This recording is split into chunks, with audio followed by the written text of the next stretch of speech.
Mommy said she'd be right back." The little voice barely rose above the howling wind. Grayson Mitchell froze on the snowy sidewalk, his briefcase slipping from his numb fingers. A small girl sat alone in a wheelchair at the bus stop, her thin red dress offering no protection against the bitter December cold. Her blonde pigtails were dusted with snow, her small hands trembling as she clutched a worn stuffed rabbit. "How long have you been here?" Grayson knelt beside her, his heart hammering.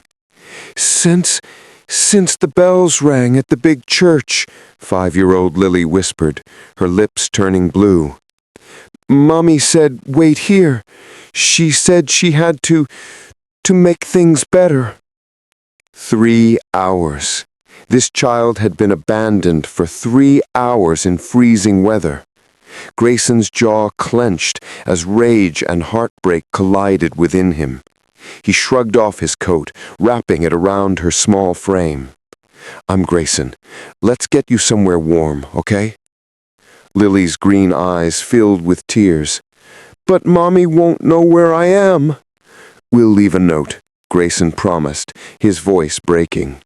He scribbled his phone number on paper, tucking it where the mother might see it.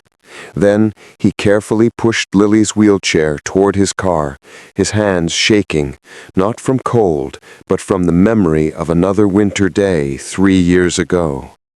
The day a gas explosion tore through Riverside Mall.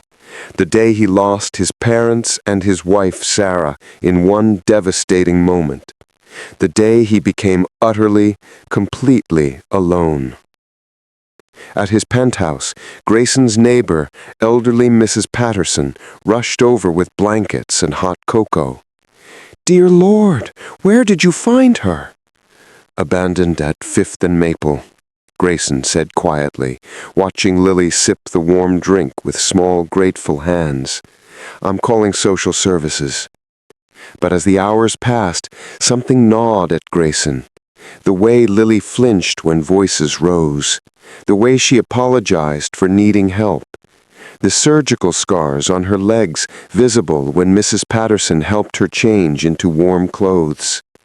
The caseworker, Miss Parker, arrived near midnight. "We'll place her in emergency foster care tonight." "Wait," Grayson heard himself say. Can I keep her here, just until we find her mother?" Miss Parker studied him carefully. "You'd need to pass a background check. Are you certain, Mr. Mitchell?"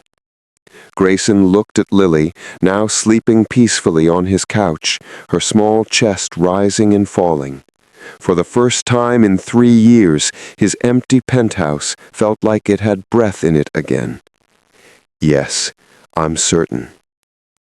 Over the following days, pieces of Lily's story emerged.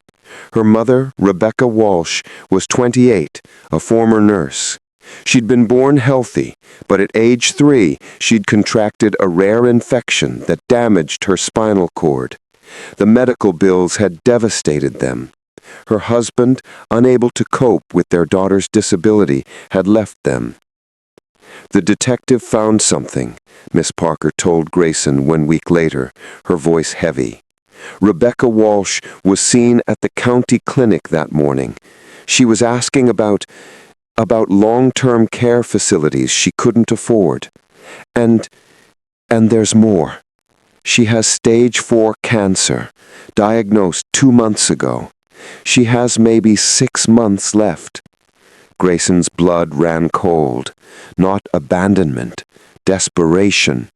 A dying mother trying to ensure her disabled child would have a chance at life, even if it meant breaking both their hearts. "Find her," Grayson commanded, his CEO authority returning. "Find her now." They located Rebecca 3 days later in a women's shelter, gaunt and hollow-eyed. When Grayson brought her to his penthouse, she collapsed at the sight of Lily. "Baby, my baby, I'm so sorry," Rebecca sobbed, holding Lily close. I couldn't give you anything. No future, no care. I thought if someone found you, someone with money. Mommy, don't cry, Lily whispered, wiping her mother's tears with small hands. The nice man took care of me. See, I'm okay.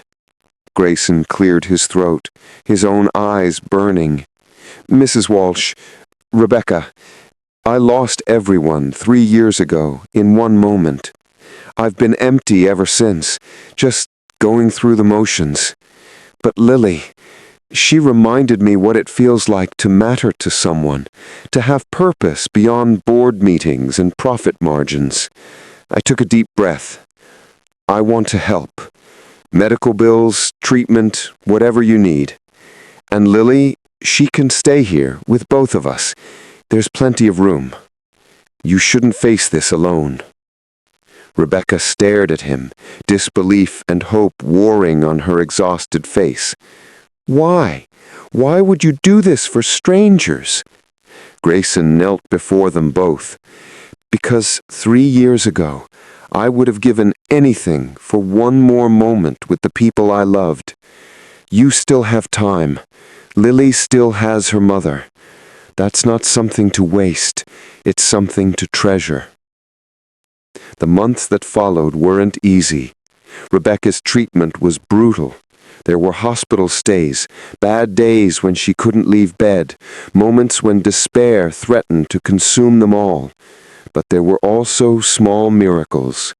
Lily laughing as Grayson pushed her wheelchair through the first snowfall, Rebecca crying happy tears when her treatment showed signs of working, movie nights where the three of them huddled on the couch, finding comfort in simple presence. Mrs. Patterson became their honorary grandmother, bringing soup and wisdom in equal measure. You've built yourself a family, Grayson, she told him one evening, not through blood, but through choice. That's powerful. 8 months after that frozen December night, Rebecca went into remission. The doctors called it remarkable. Grayson called it a gift. On Christmas Eve, 1 year after he'd found Lily, they stood together at the same bus stop. Snow fell gently, transforming the painful memory into something different. Mr. Grayson, Lily tugged his sleeve. Are you still lonely? Grayson looked at this brave little girl and her courageous mother, both of whom had taught him that family isn't about perfection, it's about showing up, about choosing each other, about love that persists through impossible circumstances. No, sweetheart, he whispered, his throat tight. I'm not lonely anymore. Rebecca squeezed his hand, her eyes bright with unshed tears. Thank you for seeing us when we were invisible, for choosing us when you could have walked away. Grayson shook his head. You saved me as much as I saved you, maybe more. As they walked home together through the falling snow, Grayson pushing Lily's wheelchair, Rebecca walking beside them, all three connected by something deeper than circumstance, Grayson understood a profound truth. Kindness isn't just about giving. It's about recognizing that we're all broken in some way, all searching for connection, all capable of healing each other if we're brave enough to try. Sometimes the people we save are the ones who save us right back. If this story touched your heart, please like, share, subscribe, and comment. Let's spread more stories of kindness and hope together.